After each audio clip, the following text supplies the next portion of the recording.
Hi friends, welcome to my channel. ఈరోజు మనం ఒక అద్భుతమైన ఆధ్యాత్మికమైన విషయం గురించి మాట్లాడుకోబోతున్నాం. ఈ వీడియోని ఎట్టి పరిస్థితిలోనూ మిస్ కాకండి. మనందరికీ తెలిసినట్టుగా శివుడిని దేవాది దేవుడు, మహాదేవుడు, ఆదిదేవుడు అని పిలుస్తారు. 3 లోకాల ఆరంభం నుంచి అంతం వరకు చూడగల శక్తి శివుడికే ఉంది. అందుకే ఆయనను ఆది అంతం లేని సదాశివుడు అని అంటారు. ఈ విశ్వంలోని అన్ని అతీంద్రియ శక్తులకు ఆయన సంకల్పానికి లోబడి ఉన్నాయి. అయితే మనందరినీ ఆశ్చర్యానికి గురిచేసే ఒక ప్రశ్న వస్తుంది. అలాంటప్పుడు శివుడు ఎలా జన్మించాడు? ఆ పరమ పవిత్రుడైన మహాదేవుడికి తల్లిదండ్రులు ఉన్నారా? ఈ అద్భుతమైన రహస్యాన్ని తెలుసుకోవడానికి మనమంతా కలిసి ఆధ్యాత్మికమైన ప్రయాణం ప్రారంభిద్దాం. శివపురాణం ప్రకారం శివుడు స్వయంభువు. ఆయన ఎవరి ద్వారా పుట్టలేదు, తనంతట తానే జన్మించారు. ఆయనకు తల్లిదండ్రులు లేరు. అందుకే శివుడు పంచభూతాలైన భూమి, నీరు, అగ్ని, గాలి, ఆకాశానికి కూడా అతీతుడుగా నిలిచాడు. శివుడికి ఉద్భవం మాత్రమే ఉంది, మరణం లేదు. అందుకే ఆయనను మృత్యుంజయుడు అని పిలుస్తారు. అంటే మరణాన్ని జయించిన వాడు. విష్ణు పురాణం ప్రకారం విష్ణువు యొక్క నుదుటి నుంచి వెలువడిన కాంతి కిరణాల వల్ల శివుడు ఉద్భవించాడని చెబుతుంది. అలాగే విష్ణువు నాభి నుంచి పుట్టిన పద్మం నుంచి బ్రహ్మదేవుడు జన్మించాడని కూడా ఈ పురాణం వివరిస్తుంది. శివపురాణంలో విష్ణువు గురించి చెప్పే మరో విశేషం, ఒకానొక సమయంలో శివుడు తన పాదాలను రుద్దుతుండగా ఆ పాదాల నుంచి ఏరుకున్న మురికి నుంచి మహావిష్ణువు జన్మించాడని శివపురాణం ఆసక్తికరమైన విషయం చెబుతుంది.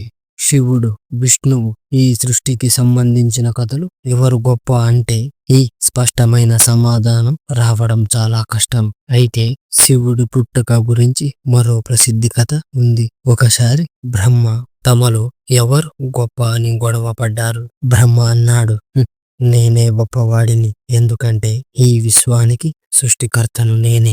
విష్ణువు వెంటనే బదులిచ్చాడు, నేనే గొప్ప, ఎందుకంటే నువ్వు నా నాభి నుంచి పుట్టావు, అంటే నేను నీకు తండ్రిని అన్నమాట. ఇలా ఇద్దరు గొప్పతనాన్ని నిరూపించుకోవడానికి పెద్దగా వాదించుకున్నారు. వారి మధ్య ఒక పెద్ద అగ్నిస్తంభం ఉద్భవించింది. ఆ స్తంభానికి మొదలు ఎక్కడ ఉందో, చివర ఎక్కడ ఉందో ఎవరికి అర్థం కాలేదు. అప్పుడు ఆ అగ్నిస్తంభం నుండి ఒక మాట వినిపించింది. ఎవరైతే ఈ అగ్నిస్తంభం యొక్క మొదటి భాగాన్ని లేదా చివరి భాగాన్ని కనుక్కుంటారో వారే గొప్పవారు. బ్రహ్మ మరియు విష్ణువు ఈ అగ్నిస్తంభం యొక్క మొదటి మరియు చివరి భాగాలను తెలుసుకోవడానికి ఒప్పుకున్నారు. బ్రహ్మ ఆ స్తంభం పై భాగాన్ని చూడటానికి హంస రూపంలో ఆకాశంలో ఎగిరాడు. విష్ణువు ఆ స్తంభం కింది భాగాన్ని వెతకటానికి వరాహ రూపంలో భూమి లోపలికి భూమిని తవ్వుకుంటూ వెళ్ళాడు. ఇలా చాలా కాలం గడిచిన ఇద్దరు తమ ప్రయత్నాల్లో విఫలమయ్యారు. ఆ స్తంభానికి మొదలు కాని చివర కాని కనిపించలేదు. విష్ణువు తాను ఓడిపోయానని నిజాయితీగా ఒప్పుకున్నాడు. కానీ బ్రహ్మ మాత్రం ఓటమిని అంగీకరించడానికి ఇష్టపడలేదు. అందుకే ఒక కేతకి పువ్వును తీసుకొచ్చి తాను ఆ స్తంభం చివరి భాగాన్ని చూశానని అబద్ధం చెప్పాడు. అప్పుడే ఆ అగ్నిస్తంభం నుండి శివుడు ప్రత్యక్షమయ్యాడు. ఆ స్తంభమే తన రూపమని, తనకు ఆది మరియు అంతం లేదని చెప్పాడు. బ్రహ్మ అబద్ధం చెప్పినందుకు శివుడు అతనికి శాపం పెట్టాడు. ఇకపై నీకు 3 లోకాల్లో బ్రహ్మకు ప్రత్యేకమైన దేవాలయాలు ఉండవని అన్నాడు. అదే సమయంలో విష్ణువు యొక్క నిజాయితీని మెచ్చుకున్నాడు శివుడు. ఆయనను దీవించాడు. చివరిగా శివుడు ఇలా ప్రకటించాడు, ఈ సృష్టి, స్థితి, లయం, నాశనం అన్నిటికీ మూల కారణం నేనే. బ్రహ్మ మరియు విష్ణువు ఇద్దరు శివుడి యొక్క గొప్పతనాన్ని అంగీకరించారు, ఆయనకు నమస్కరించారు. ఈ కథ శివుడిని ఆది మరియు అంతం లేని ఈ సృష్టికి మూల కారకుడిగా చూపిస్తుంది. బ్రహ్మ మరియు విష్ణువు కూడా ఆయన యొక్క శక్తిని గుర్తించి గౌరవించారు. ఆయనను స్మరిస్తూ శివుడు గొప్పతనాన్ని కొనియాడారు. ఈ సంఘటన తర్వాత బ్రహ్మ, విష్ణువు శివతత్వాన్ని గ్రహించారు. శివుడే అన్ని శక్తులకు మూలమైన మహాశక్తి. ఈ సృష్టిలో శివుడు మించిన శక్తి ఏదీ లేదు. అందుకే దేవతలు, యక్షులు, గంధర్వులు, రాక్షసులు సైతం భక్తితో శివుడిని పూజిస్తారు. ఇప్పుడు శివుడు గురించి మరో ఆసక్తికరమైన విషయం తెలుసుకుందాం. కొన్ని పురాణాల ప్రకారం బ్రహ్మదేవుడు శివుడు తండ్రి అని నమ్ముతారు. దీనికి ఆధారంగా విష్ణు పురాణంలో ఒక భాగం ఉంది. ప్రపంచం మొత్తం, భూమి, ఆకాశం, పాతాళం అన్ని నీటిలో మునిగిపోయిన సమయంలో కేవలం మహావిష్ణువు మాత్రమే మిగిలి ఉంటాడు. ఆయన తన శేషనాగంపై విశ్రమిస్తూ ఆ విశాలమైన పాల సముద్రంపై తేలుతూ ఉంటాడు. ఆ సమయంలో విష్ణువు నాభి నుండి అద్భుతమైన పద్మ పుష్పం ఉద్భవిస్తుంది. ఆ పద్మం నుండి బ్రహ్మదేవుడు అవతరిస్తాడు. బ్రహ్మ మరియు విష్ణువు కలిసి ఈ సృష్టిని ఎలా సృష్టించాలనే దానిపై చర్చిస్తున్న సమయంలో శివుడు ప్రత్యక్షమయ్యాడు. అయితే బ్రహ్మదేవుడు శివుడు గొప్పతనాన్ని వెంటనే గుర్తించలేకపోయాడు. దానికి శివుడు కోపంతో ఉంటాడు. దీన్ని గమనించిన విష్ణువు బ్రహ్మదేవుడికి దివ్య దృష్టిని ప్రసాదించాడు. ఆ దివ్య దృష్టి ద్వారా బ్రహ్మదేవుడు శివుడు నిజమైన పరబ్రహ్మ స్వరూపాన్ని దర్శించాడు. అప్పుడు బ్రహ్మదేవుడు తన తప్పును గుర్తించి శివుడు గొప్పతనాన్ని అంగీకరించి గౌరవంతో ఆయనను నమస్కరించాడు. బ్రహ్మదేవుడు తన తప్పును గుర్తించిన తర్వాత శివుడి సన్నిధానంలో వినమ్రంగా నిలబడి ఇలా ప్రార్థించాడు. స్వామి, దయచేసి నన్ను క్షమించండి. నా తప్పును మన్నించండి. మీరు నా కొడుకుగా అవతరించమని వేడుకుంటున్నాను. శివుడు దయామయుడై బ్రహ్మదేవుడి విన్నపాన్ని స్వీకరిస్తూ ఇలా అన్నాడు. నీ కోరిక మేరకు నీ పుత్రుడిగా జన్మిస్తాను. ఆ తర్వాత బ్రహ్మదేవుడు సృష్టి కార్యంలో నిమగ్నమై ఉన్నప్పుడు తమకు ఒక శక్తివంతమైన సహాయకుడు అవసరమని భావించాడు.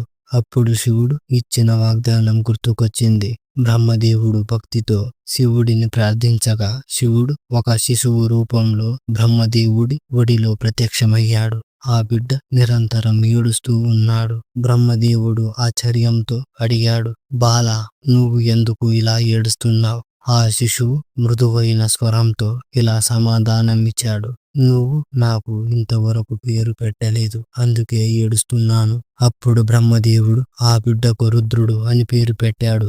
రుద్రుడు అంటే ఏడ్చేవాడు. అయితే పేరు పెట్టిన శిశువు ఏడుపు ఆపలేదు. బ్రహ్మదేవుడు మరో పేరు పెట్టాడు, కాని ఏడుపు ఆగలేదు. ఇలా ఒక్కొక్కటిగా బ్రహ్మదేవుడు 108 పేర్లు పెట్టాడు. అయినా శిశువు ఏడుపు ఆపలేదు.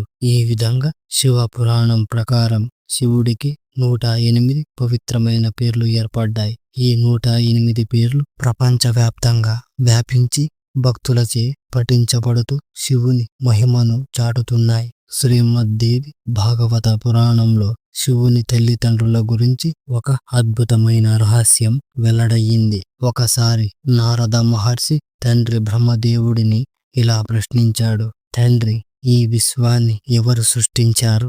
బ్రహ్మ, విష్ణు, మహేశ్వరులు తల్లిదండ్రులు ఎవరు? అప్పుడు బ్రహ్మదేవుడు ఒక గొప్ప రహస్యాన్ని బయటపెట్టాడు. పుత్ర నారద, మేము బ్రహ్మ, విష్ణు, మహేశ్వరులు ప్రకృతి స్వరూపిణి అయిన దుర్గాదేవి మరియు పరమ పురుషుడైన సదాశివుడు కలయిక ద్వారా జన్మించాము. అంటే దుర్గాదేవి మా తల్లి, సదాశివుడు మా తండ్రి.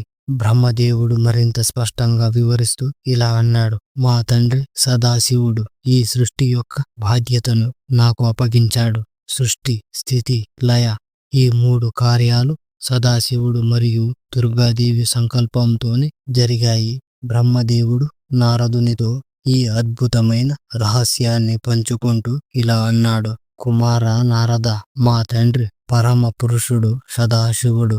ఆయన ఈ విశ్వంలోని సృష్టి పరిపాలన, లయ కార్యాలను మా ముగ్గురికి విభజించి అప్పగించాడు. సృష్టి బాధ్యత నాకు అంటే బ్రహ్మకు, స్థితి బాధ్యత విష్ణువుకు, లయ బాధ్యత శివునికి.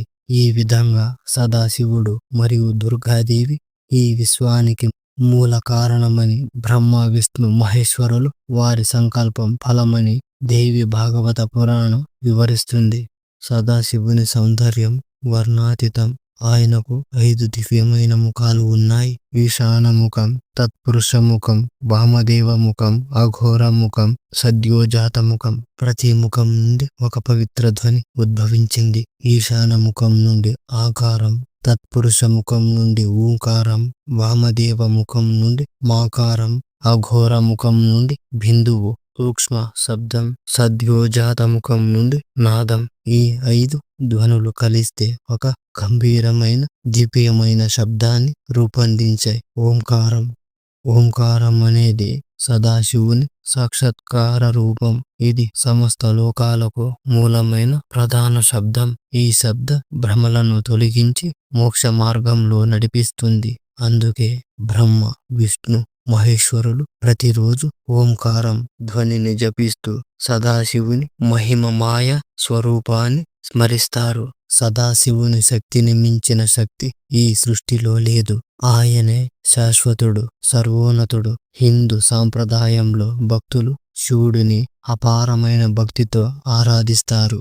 సదాశివుడు అనేది శివుని అత్యంత సూక్ష్మమైన పరిపూర్ణమైన రూపం అయినప్పటికీ సాధారణ భక్తులు శివుడిని భోళాశంకరుడు, మహాదేవుడు, నీలకంఠుడు వంటి రూపాల్లో పూజిస్తారు. శైవ సాంప్రదాయం ప్రకారం శివుడే విశ్వానికి మూల కారణం. ఆయన కంటే ఈ సృష్టిలో గొప్పవారు లేరని భావిస్తారు. ఈ అద్భుతమైన రహస్యాన్ని విన్న తర్వాత నారద మహర్షి గాఢంగా ఆలోచనలో మునిగాడు. తన తండ్రి బ్రహ్మదేవుడికి శ్రద్ధగా నమస్కరించి ఆశీర్వాదం తీసుకొని అక్కడ నుంచి వెళ్ళిపోయాడు. శివుడికి గురువు ఎవరు? ఈ ప్రశ్నలకు సమాధానం: శివుడు ఎవరిని గురువుగా స్వీకరించలేదు. ఆయన స్వయంగా జ్ఞానాన్ని సంపాదించినవాడు. అందుకే ఆయనను ఆది గురువు అని పిలుస్తారు. ఆది అంటే మొదటి గురువు, అంటే జ్ఞాన బోధకుడు. అంటే ఈ జగత్తులో మొదటి గురువు శివుడే. శివుడే ఈ సృష్టిలో గురు శిష్య సాంప్రదాయాన్ని ప్రారంభించాడని చెప్పవచ్చు. హిందూ గ్రంథాల ప్రకారం బ్రహ్మ మరియు శివుడు విశ్వానికి మొదటి గురువులుగా పరిగణించబడ్డారు. బ్రహ్మదేవుడు తన మానస పుత్రులకు విద్యను బోధించగా ఈ కథ మీకు ఎంతో కొంత నచ్చిందని ఆశిస్తున్నాను. అందరూ చెప్పండి. జై శ్రీకృష్ణ.